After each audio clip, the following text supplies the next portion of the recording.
Yeah. This is my favorite Dutchman, Joost offers. Hello. What do you have to say? 20 years ago, my wife Bastille and I bought a house next door to his mother. And because I'm an artist's son, and she was too, we related immediately and we became very close friends. I also befriended her two sons. As a Dutchman, living already for 32 years in New York, half my life, I feel my Dutch identity in a very intense way. And one of the building blocks of my Dutch identity is Piet Mondrian, met double A. He says Mondrian from Paris, in Mondrian in New York. Nee, Piet Mondrian. At our breakfast table, my artist wife, I always teach Dutch artist names. No, Rembrandt van Rijn. Rembrandt van Rijn. Vincent van Gogh. Piet Mondrian. Very important to me because Mondrian is one of the building blocks of my being. When I was asked to speak with my friend Sandy about Mondrian and Calder here, I said that I'm not an art historian. I can't say anything. I have no base for that. But then over the weeks going here, it slowly grew on me that I had a lot to say about Piet Mondrian. Because what I said already, it is a building block of my existence, of my DNA, of my identity. How is that possible that the style, and Mondrian in particular, is so close to me? I started to read a great book made here, the style, Mondrian and the style. And they did something in that book what I really approved of. They had very big the birthday of each artist involved. And I immediately saw, and it is one of my theories, because I always look when somebody was born, that Mondrian was born a generation and a half earlier than Van Doesburg, for instance. He is even from the 1872. So he was 28 years old in 1900. Why is that so important? Because the style exhibit I saw in the 80s in the Mondrian, I was stunned by the difference in quality of Mondrian and the rest of the style group. All of them? All of them, because Mondrian is absolutely pure. His quest for not only excellence but for the divine is absolute. Wait a second. Absolute. Divine? Yes. Like spirituality? Yes. No, Dutch people do not think Mondrian's spiritual. And that is also why I talk so much about 1872. He is a man from the 19th century. There were, as a young man, table dancing, the Annie Besant with the Theosophical Society, later Rudolf Steiner and Krishnamurti. He went to these lectures a lot. And then I see that the Dutch art historians for a long time had enormous problems with the influence of these spiritual and mystical sources he was seeking. after a very narrow Protestant upbringing. That were his liberations to find the spirit in those ways. Up to 1912, where he found abstraction in pure and ocean, and way went beyond in his personal language than somebody like Rudolf Steiner. I made a book in the 70s, Rudolf Steiner und seine Architektur, and I spent a few weeks in Dornach, and the crappy expression of the anthroposophical art is so disgusting compared to my God and hero Mondrian, who found his own language, of a spiritual language, of a totally original way, and he, although he had these similar goals in a philosophical way, he surpassed in expression them, well, in a way that you even don't want to talk about it anymore.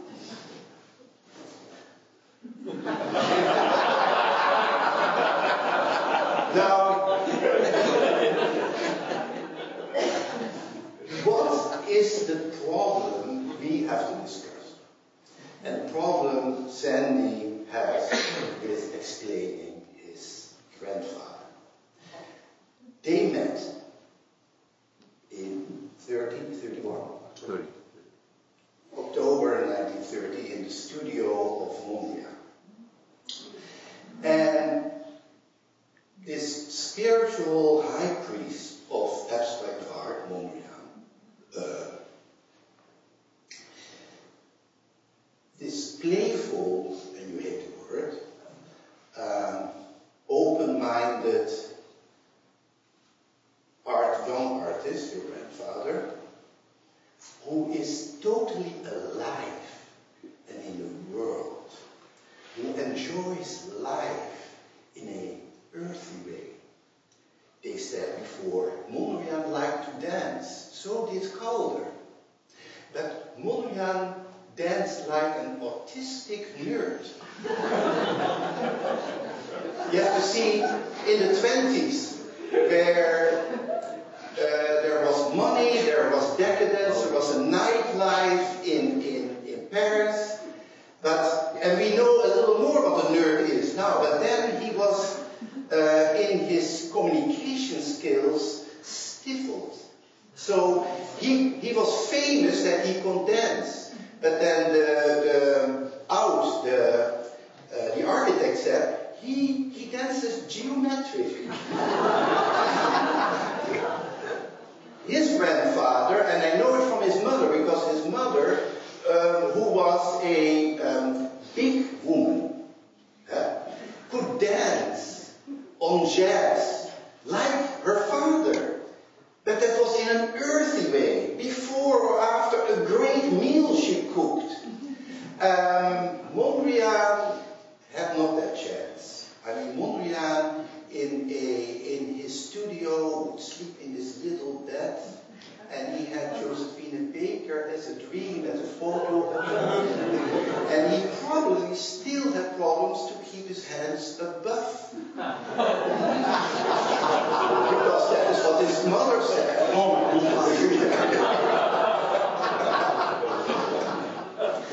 So the two dancers are so far apart and so close by. And the whole thing, and we should stop talking about Mondrian, because Mondrian doesn't have to be explained, really. The only thing I really would like to say about the mystical part of the 19th century, don't forget that Annie Besant and the group around that, they were busy in the late 19th century with meditational models on abstract art.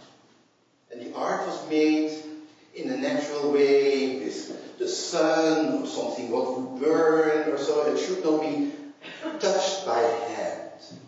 And directly from that research of meditating on an abstract plane came the Rorschach test in 1921. And the Rorschach test is really a mirror to reflect your the unconscious of the audience. Then my friend Mark Mitten said that there was even 2 centuries earlier a mystic in England, John Dee, and he had a surface of polished black stone, and people saw, meditating on this shiny black stone, they saw angels. The same thing is because they saw angels, because the Rorschach test is still not an objective tool, and you see what the time dictates. So the inspirational sources from the mystical part, from Mondrian, were not only the kitschy part of the religious beliefs, they were also the meditation on abstraction. But my big question to Sandy is, and that is, I think, the core of our conversation, is that when I met his family, they were down on Picasso. How is that possible? Are you down on Picasso? They said, because there are so many dark elements.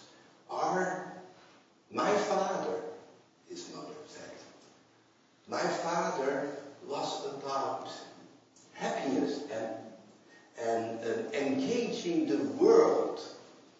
And then my wife said, yes, it is easier to make a difficult painting than a happy painting, so a happy artwork is very hard for Calvinist cultural people to accept as a serious artwork. So for me, say Sufi stories come to mind, where you just don't know who the master is. It can be the servant, it can be the man who's always smiling, it is always somebody else. So I think that the genius of Calder is that he made masterpieces who were happy. And that is rare in art history.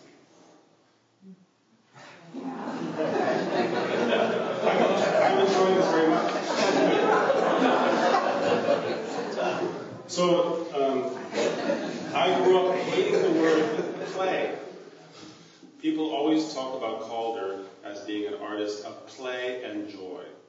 And I grew up in the 60s and 70s in New York, in our art culture of New York, and where my grandfather, at the end of his life, he died in 76, was dismissed as a playboy, as not a rigorous intellect. And I began our family foundation in 1987, partly due to this fact that I was very, very frustrated that in 1931, Fernand Léger wrote an introduction to a catalog of Calder exhibition, the first actually exhibition of Calder's abstract works, and he said, he compared Calder to Eric Satie and Marcel Duchamp. And by 1971, Calder wasn't in reference to any of these other intellectual geniuses. And it was a great sadness of mine growing up that people just saw color and form and motion. Those three, these are 4-letter words in my family, color, form, and motion. If you understand Calder as color, form, and motion, you do not understand Calder. And so joy, and especially play was the great 4-letter word. Anytime somebody wrote or said play for Calder was very objectionable.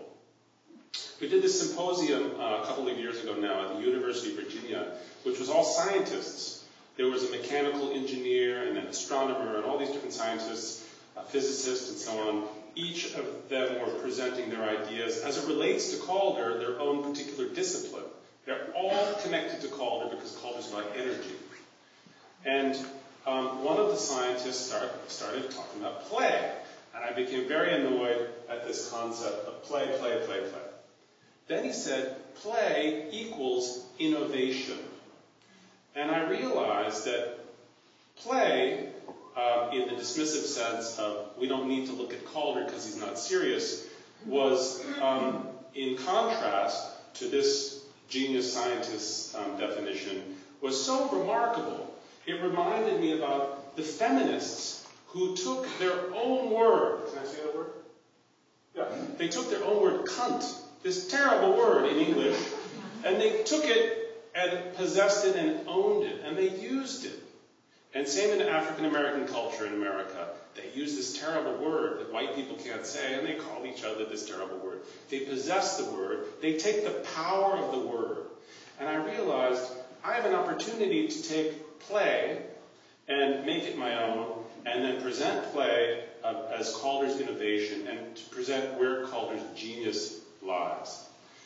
In talking to Joost, I realized that my own sense of Mondrian was different growing up than most of the people around me. Most of the people around me thought that Mondrian's rigid geometry, quote unquote, was this rational, possessive, a little bit bizarre, autistic was a good word, presentation of a theory, not realizing that, in fact, Mondrian's work is incredibly deeply emotional.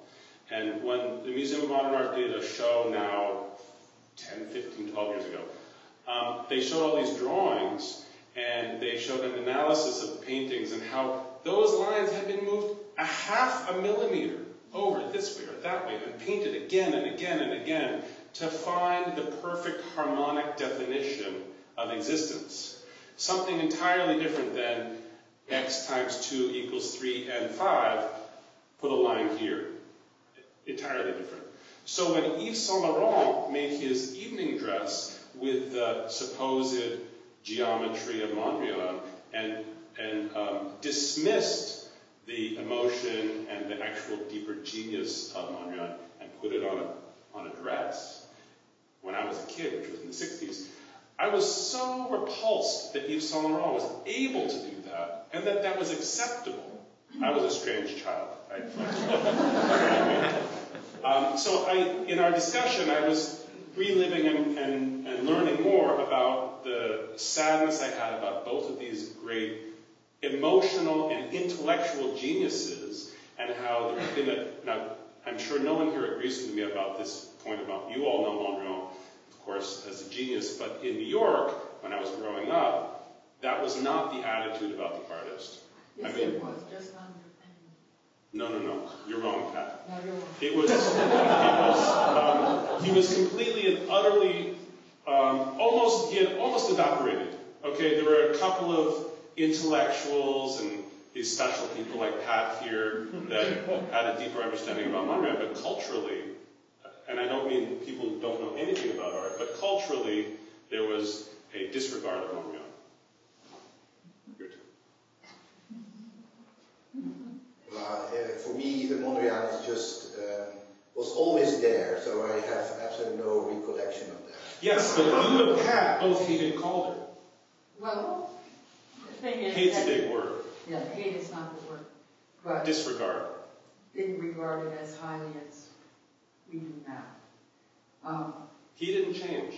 You changed. Of course, he couldn't change. He wasn't big. But, by the way, ask any questions. Sam, you have a question, I know. Ask any questions. It's an engaged conversation. There's a question. Yes, sir. There was a mentioning of you when you showed this, your performance on your talk, this postcard was so humanitarian. And my question is, and you said that something happened. Was it 1952 or something?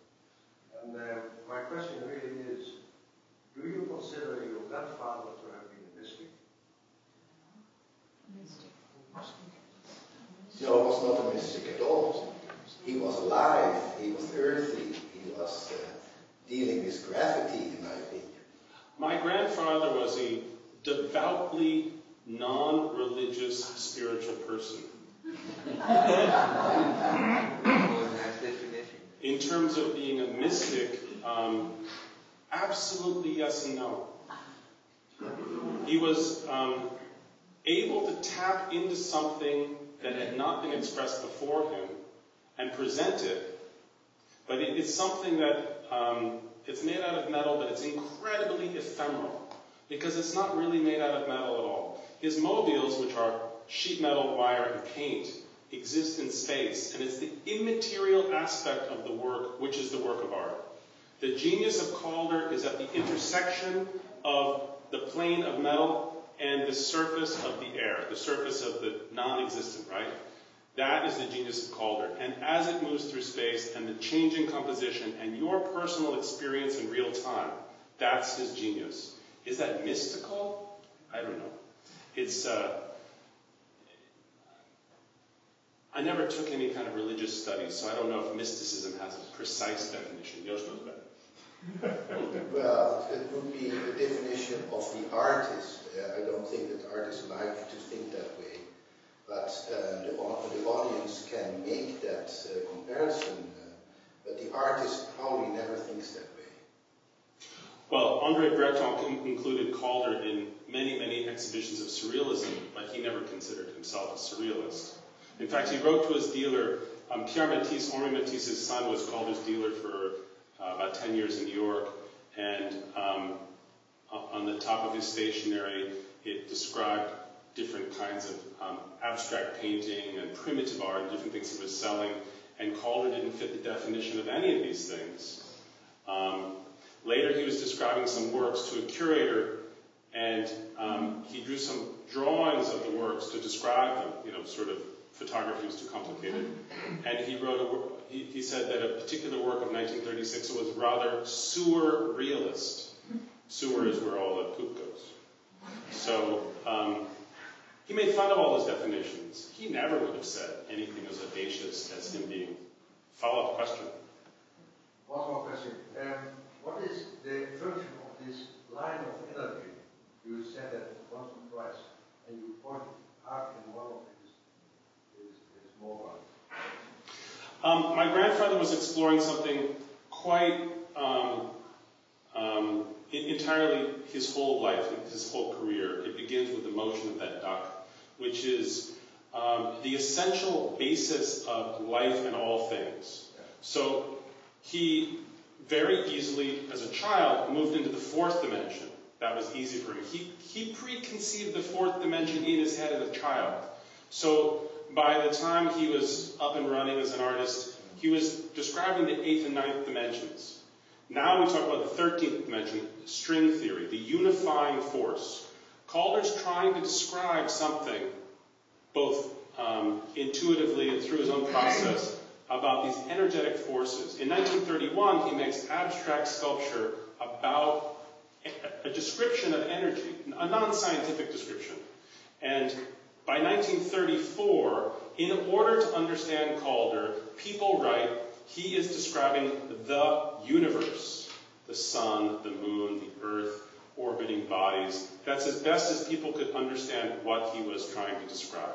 He wasn't describing the universe, he was describing a universe, he was describing Calder's universe, which is an attempt to bring together all these different harmonics of energy, of experience. So you cannot see gravity. We can argue about whether you can feel gravity or not. That's, you know, you can't see wind, but you can see the effect of these things, and you can sometimes feel the effect of these things. He was very interested in things beyond the five senses. He was not a mystic, but I would say he was mystical. More questions? Yeah. Excuse me, I'm always a little bit secondary in my reactions. So excuse me in advance. You showed Hercules and the lion. And when I was seeing that statue, I immediately thought about the paintings of Picasso, who had in the 20s the same classical ideas, and I recognized his way of making lines. Has there been any connection, any relation between Picasso and your grandfather?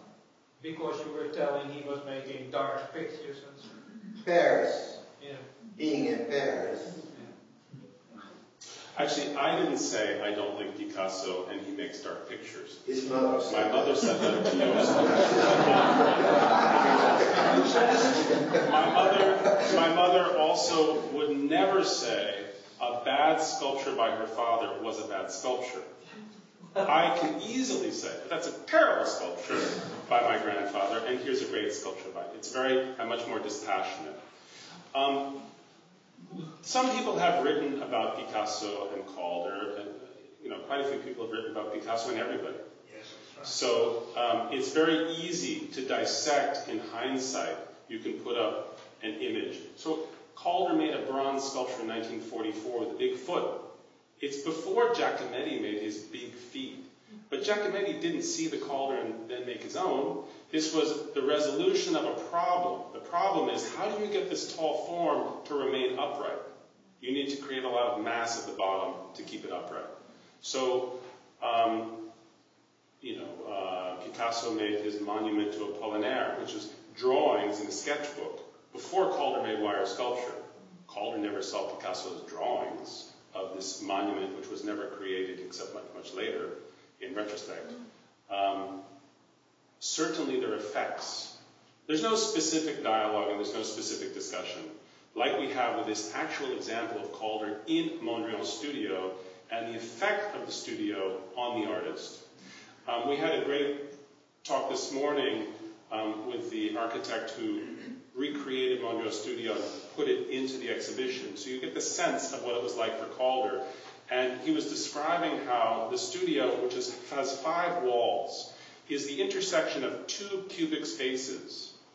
And having known my grandfather very well, I know that his response to these 2 cubic spaces was almost a visceral thing, where we walk in and we just see some colored rectangles on the wall and some rugs and some things. Mondrian's solution to this terrible problem, how do you paint in a room with 5 corners? As someone said this morning, he makes paintings with 4 corners. How do you do that in a room of 5 corners? It's difficult. He resolved it by making a 4-cornered space and an additional 4-cornered space in the 5-cornered space. Okay? So those kinds of descriptions we don't have for Picasso or for his experience with art, with Kandinsky, with clay. We know that all these artists have an influence on Calder because we can experience it in the work. A great exception to this, there's been a lot of discussion with scholars about Miro and Calder, that Calder influenced Miro, Miro influenced Calder, and in fact they have a tremendous parallel resonance, both having come from art and Kandinsky and clay and so forth. Miro's grandson, who's a dear friend of mine, wrote a whole essay kind of debunking this notion about Miro and Calder and presenting this sort of resonance back and forth throughout their careers and their lives. That was something very nice because it was a very well-considered description of this relationship. But so, back to your question, there's nothing specific about Picasso. He could draw better than anybody else, Picasso. Yeah, but he made the same idea. He also made Hercules and the Lion and things like that in the same period. That was my question. Was it after he came to the Calder exhibition or before? Ask him. Time, there's a veil of time. Time itself gives the subject to people. People can see certain things at certain times and not at other times. Speak louder. Pat's saying that historical retrospect, she's calling it a veil of time, I'm changing her words, give us a lot more, give both a true and a false representation of history. So the great thing about this exhibition is that it's based upon personal experience that can be decoded and we can take certain facts, we'll call them facts for lack of a better word, maybe they're not so perfect, but they're facts, and we can elaborate upon those facts with other things we know today and try and build a circumstance that happened in October 1930. It's how accurate are we? We're not really sure. The representation of the studio in the exhibition is Mondrian's studio of 1926. Calder arrives in that space in October 1930, 4 years later. So it's not precisely what Calder saw. The back wall, the largest wall in the studio, is the wall that Calder saw in the diagram, the thing that was called a postcard. is a diagram of the colored rectangles on the wall with cross light, and those colored rectangles could be repositioned for compositional experiments by Mondrian. So Calder describes exactly 1930, but we see 1926, so it's a little bit of a challenge, but it's much harder to make a studio of 1930, I propose, than it is to show, because there's much more documentation of 1926. Is that correct? Yeah. I'm asking the expert here in the front. Yes. He agrees. But when you step into this replica of the Mondrian studio here in the exhibit, we bring ourselves in there, and people say we visited it, but then people forget to go imagine that you are Mondrian standing there, and then through the window, the door, you see his dream of his painting in the world out, in the show, the real thing. So in fact, his dream that his work would go into the world is really symbolized in this replica where you can stand, be Mondrian, and you see your work going in the future into the world. It's really an amazing thing to see real Mondrians in the room outside. It also gives us at the Calder Foundation a real challenge because we still possess Calder's studio of 1933. The actual building, the actual tools, the actual materials on the floor all exist as he left it. And we have the struggle of what do we do precisely with this? How do we present that? With Brancusi, they took his studio apart, they transported it, Renzo Piano made a building, and they try and replicate the sensation you have in Brancusi, going around the exterior, looking through the walls of Brancusi's studio, and even so much as to paint these gray shapes on the wall of things that were there, which are no longer there. And it's a very difficult subject, how you present the artist's space. Us having the actual space and the actual tools and the actual materials is, it's very difficult for us to know how to present it and how to get access to that, because we have tens of thousands of people that want to come tomorrow to see that. It's still a private place. So seeing this recreation of the studio and all the other examples around the world, both good and bad, of an artist's space, a workspace, and access, and that kind of personal experience of the viewer is very helpful to us. But so, we, the audience, love to see these spaces. Yeah. Also the reconstruction, they are maybe a little flat, a little fake, they are still they inspire us. I mean, in the rest of this, there's here a whole department of doll houses and models in this museum. We are drawn to doll houses from the 17th and 18th century. We love them. It is the similar thing with an artist studio recreation. You should not, out of purity and puritanical perfection, deny the audience that pleasure for that.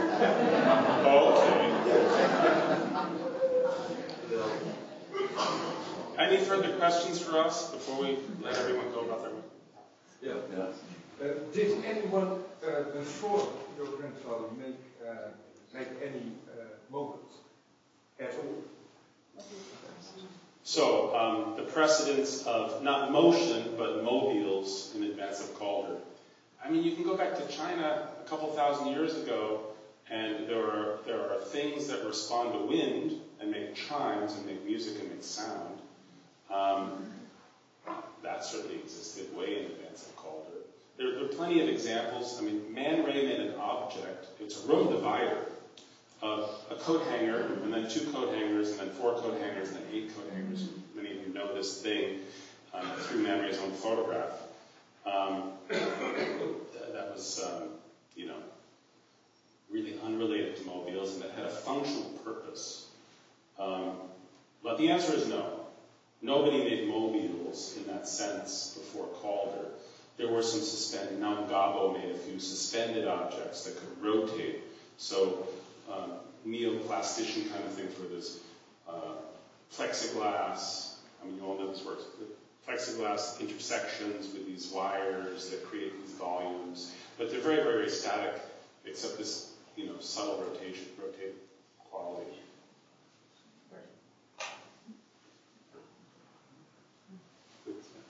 If my recollection is right, I once flew that was in March 77, in a plane from New York to Buenos Aires, which was, at the outside was painted by your grandfather from Aerolíneas Argentinas. Can you confirm that he did that kind of things? It was wonderfully colorful, painted, and it moved very fast. I'm glad you brought that up. Braniff Airways was a small, aggressive, sort of like Virgin Atlantic plane, full of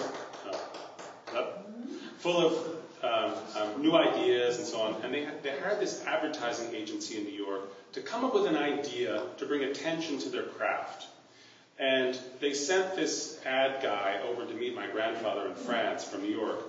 And he had no idea what he was going to ask Calder, no idea about really anything. And in the airport, he bought a plastic model of an airplane on his route to visit Calder.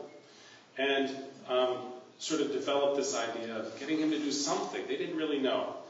And given the possibility of painting the outside, this is a time when Salvador Dali was famous for being on television selling toothpaste. I mean, it was a time where the artist was celebrity and all these different kinds of things. Warhol was starting to become quite popular and so on. This is 1973 is the first one. So they came up with this idea of having him paint the plane. It wasn't his idea. And they wanted to promote it in advertising and all that kind of stupidity by saying his biggest mobile and all that kind of thing. But he liked the idea of decorating an airplane. I mean, it was quite a challenge. My grandmother was absolutely against the idea and thought it was undignified. But she was a proper Bostonian. My grandmother was the great niece of Henry James, and she was a bohemian because of her husband and previously had been very proper. And she just thought it was really kind of a vulgar and terrible thing. But he tried it, and he did. He actually made 3 planes for Braniff. The first one's the best one, probably the one you were on. It was very colorful. The second one was the flying colors of the United States for the bicentennial in 1976, right, which is the year he died. And then he did a third design, which was never realized, but he had finalized it by the time he died. And his wife hated the second one even more, yeah. With the flag on the back. Yeah, because they were very much against the Vietnam War. My grandmother was really politically very active and very vocal. And so the idea of this patriotic project, red, white, and blue on a plane, was even more disgusting than the first one. And you may also know the BMW motor car, which in 1975, BMW saw this plane and thought, oh my God, we have to have him paint a car. That would be so exciting. So he painted a car in 75. And he did it sort of in secret because he felt kind of bad about the airplane thing. And that was the beginning of their whole art car series. Now BMW has this long tradition of having great artists make these terrible cars.